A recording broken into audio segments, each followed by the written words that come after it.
Hey guys, subscribe for daily knife content. And if you're shopping for knives and gear, make sure you check out the description of the video you're watching right now for links to some great online retailers. There's also individual links for knives that I personally recommend. Thanks! What's going on YouTube? Metal Complex here, and today I've got another interesting knife review / knife overview to share with you guys. This is the Giant Mouse Ace Grand. This is a larger offering from Giant Mouse. I've actually enjoyed many knives from Giant Mouse in the past. You can definitely find reviews that I've done from previous knives.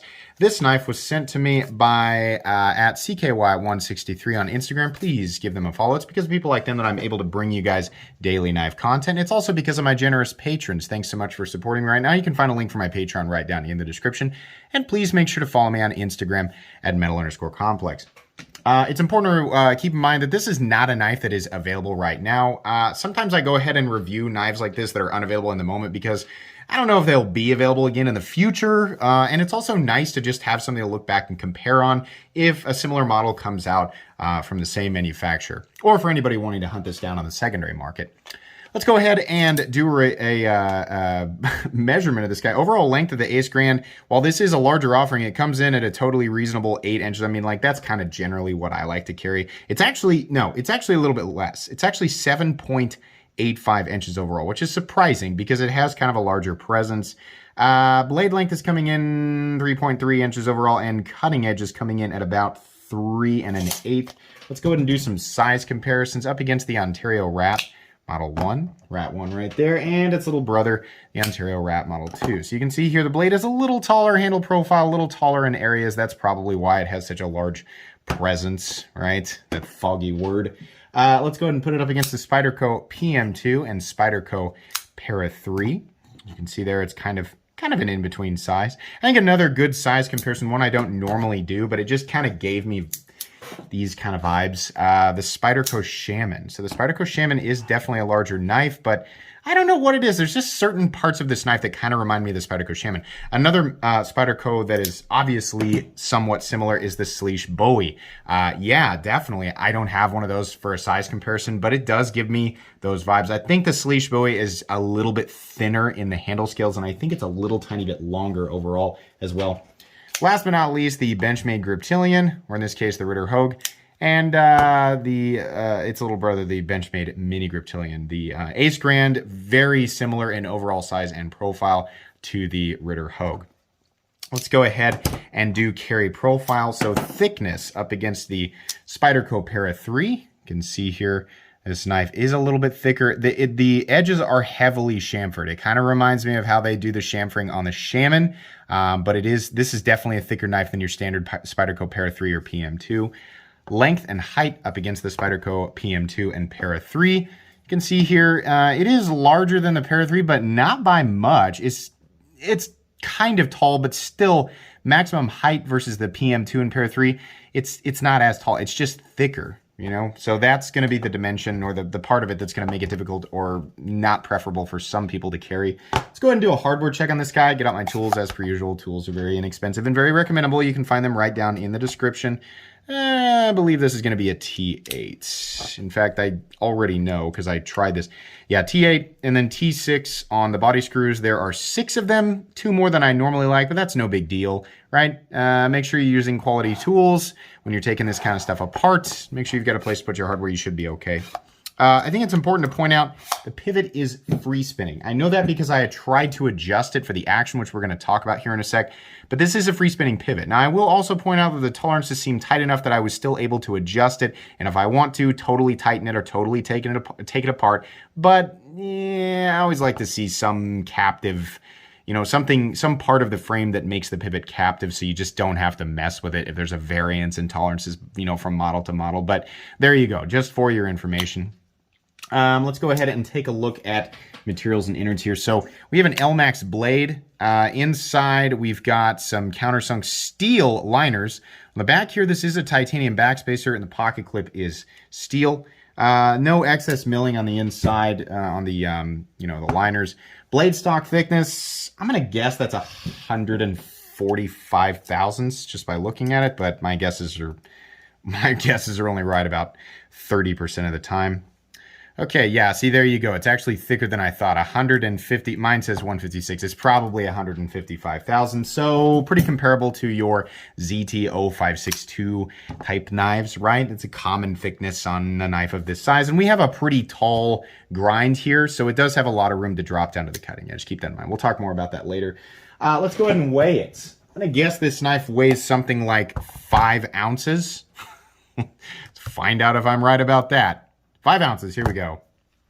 Hey, close, 4.73 ounces, which isn't crazy. If you're big on ratios, you're probably not going to be happy about that. If you carry ultra lightweight knives, you might not like that either. For me, no big deal. 8-inch knife, not super tall, not anything crazy there. 4.75 ounces, not really that big of a deal. Obviously, pay attention to your local laws and do with that information what you will in terms of the dimensions and weight and all that stuff. For me, not really a big deal. In fact, I think it's pretty comfortable to carry.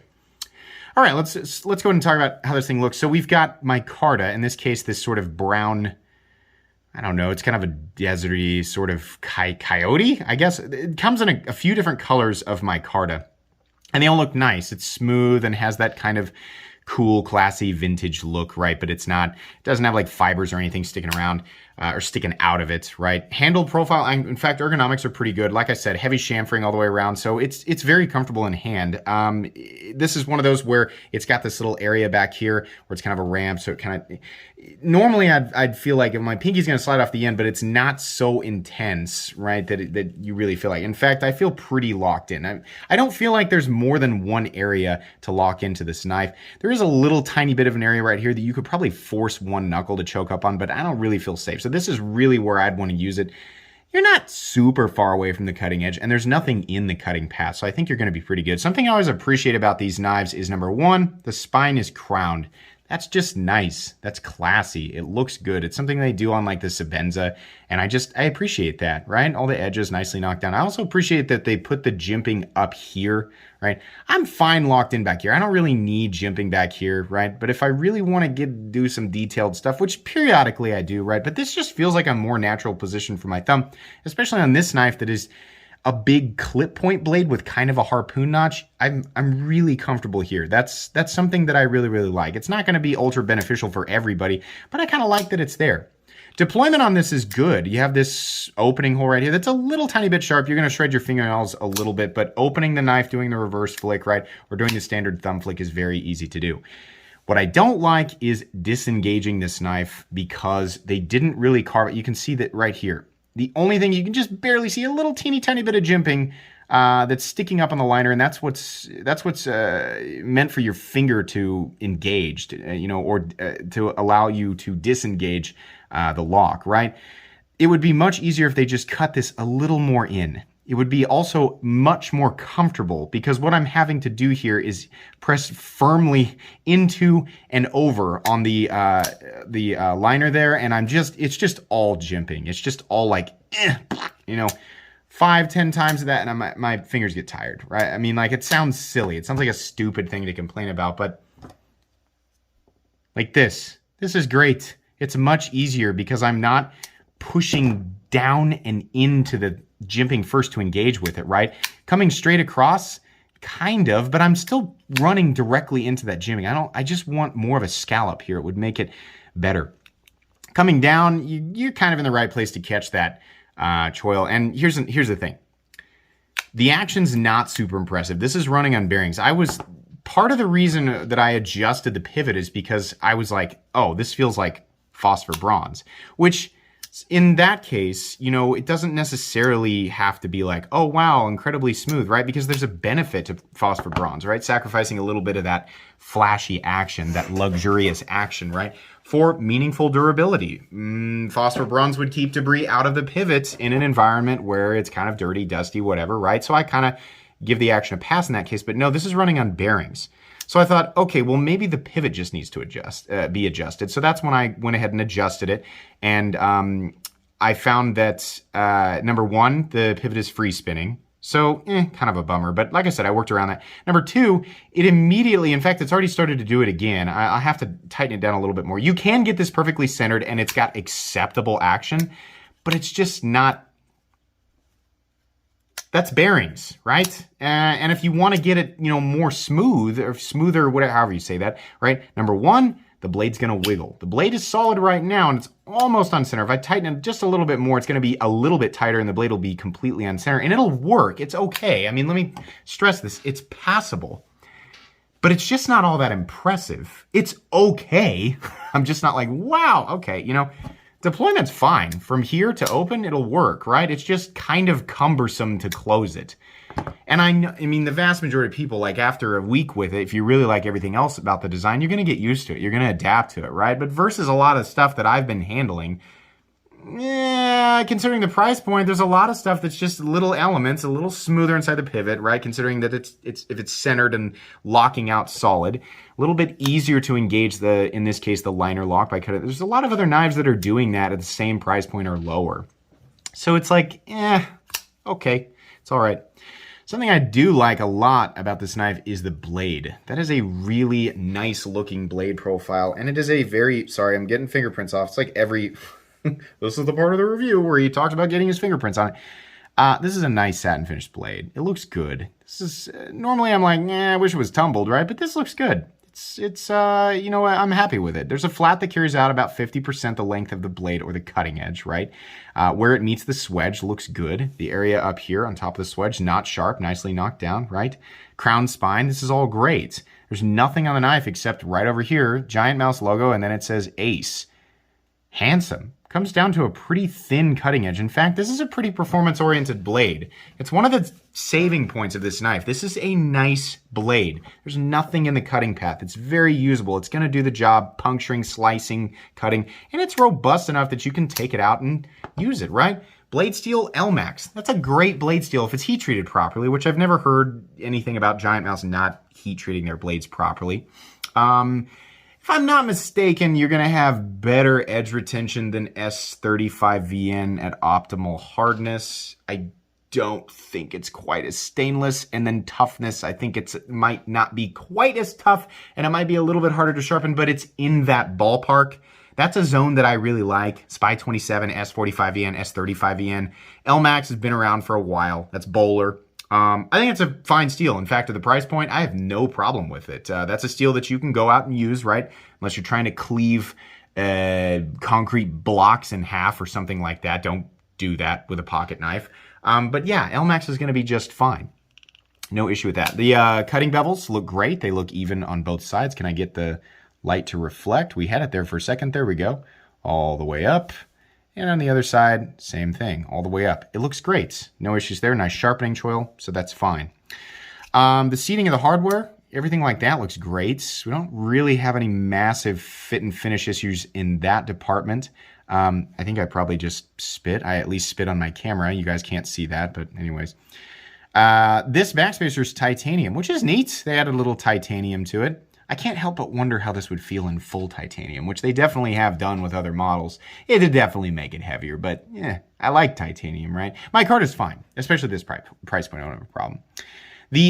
I'm pretty sure that the screw that holds in the pocket clip is exactly the same as the pivot. There's just one screw, and this is a great way to do a pocket clip. It's the wire clip. Not everybody likes how it looks. In fact, I'll be honest with you, it looks like a paper clip. I'm not a huge fan of how the wire clips look on these or Spyderco knives or other knives that use, Quiet Carry, I think, uses.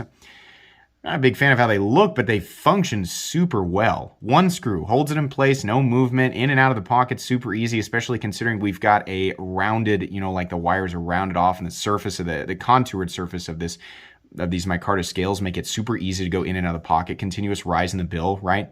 Pocket clip's fantastic. That's it. You're not going to have anything sticking up out of your pocket.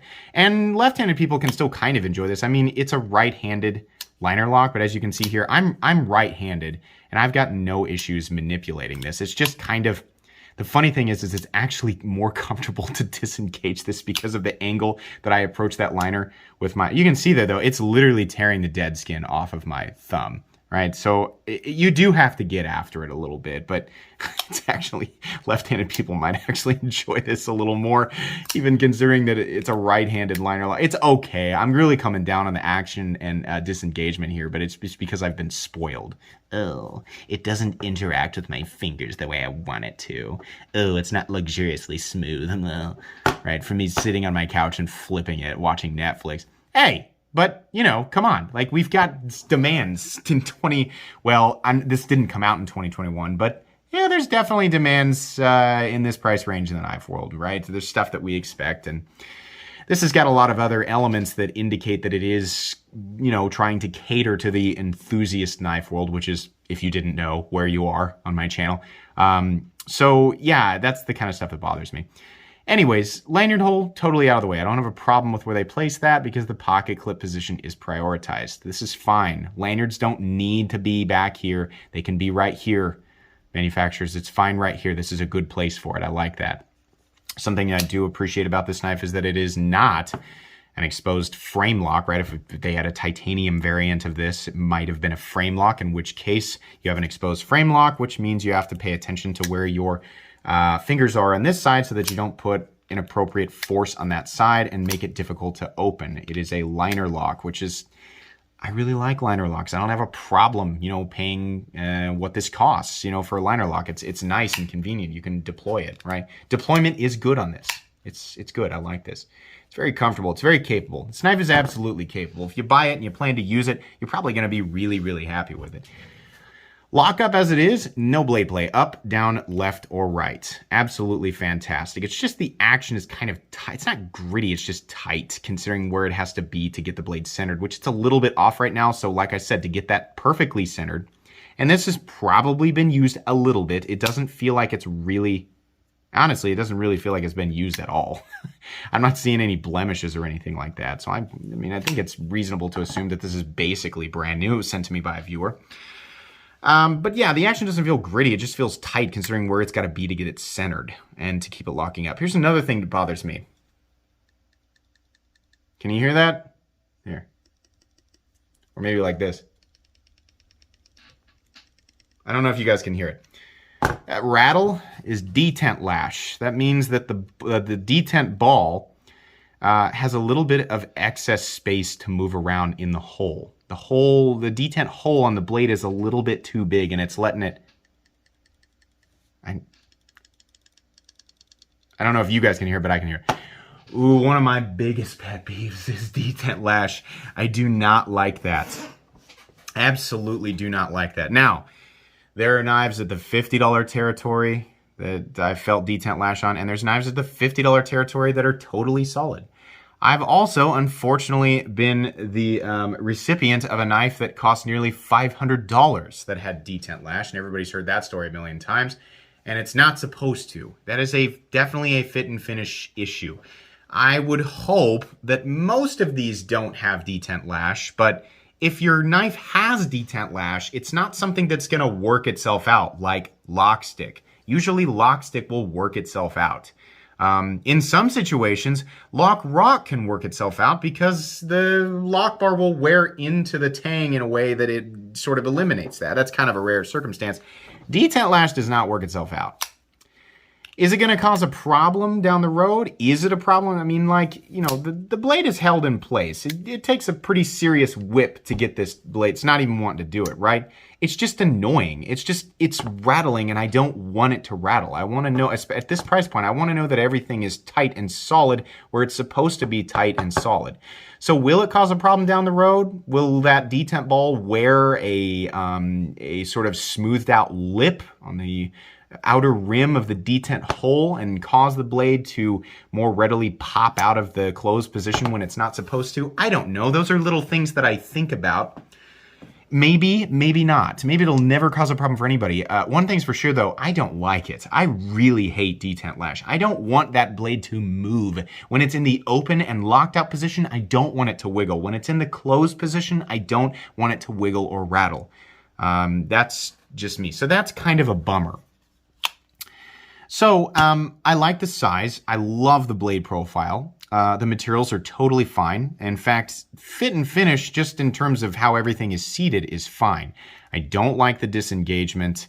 I don't like that there's not an area that's more, readily cut out right here to make that just easier, right? The action is, it feels like phosphor bronze, and it's on bearings, it's just not great. And then the detent lash that's a bummer. So, but I mean, like, again, it's not, this knife isn't currently available. If they did it again, or they did something similar at a similar price point, I would hope that those little things are taken care of, because seriously, like when I got this, I was like, oh my gosh, I really like this initial, like the profile. I love how this knife looks. Happy with my card. I'm happy with the, choice of materials in terms of the construction. I really like it.